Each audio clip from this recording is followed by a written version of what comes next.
Hi, my name is David Browder. I'm the rector at St. Thomas Episcopal Church and School, and we're here continuing our study of Ezra.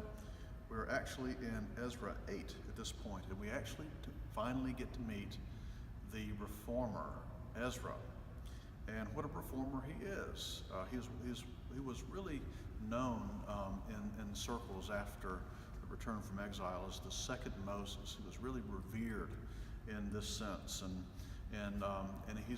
he's a reformer of the stature of someone like Athanasius, someone like the great Cappadocians when the Arian heresy came around, or Martin Luther. And in a Christian, a godly reformer, what is his stance before God? We would think of someone who sort of readjusts the system as being someone powerful, someone exerting themselves, someone who sort of bends reality to him or herself. But we have here is the model of a reformer, and the model of the reformer is one who humbles himself before God. One who humbles himself before God. And we have two verses here that I'd like to share with you from Ezra 8. And the first one is verse 21, and this is before they embark on their journey to Jerusalem. Then I proclaimed a fast there at this river, the river Ahava, that we might humble ourselves before our God, to seek from him a safe journey for ourselves, our children, and our goods. So he's humbling himself before God. He is on behalf of his nation.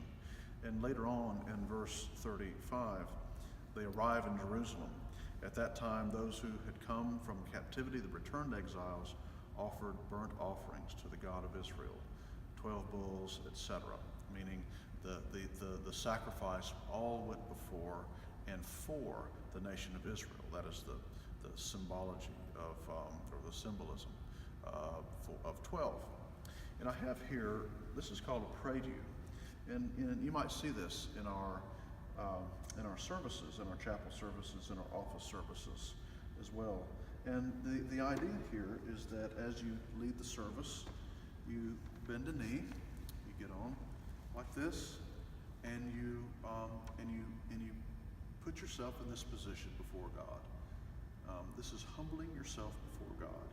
And, so many people believe that God is sort of their co-pilot, that they're really actually the ones doing the thing, and God is sort of helping them along the way. And that's really not the Christian word at all.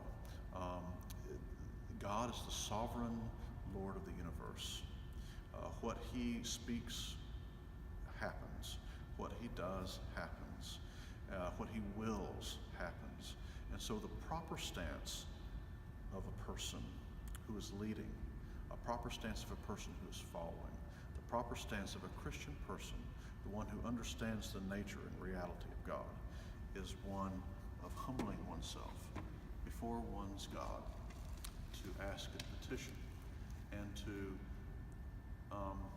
praise him for allowing us to work alongside of whatever it is he's doing. So I hope this helped you with Ezra 8, the great reformer Ezra. We finally get to meet him, and I'll see you next time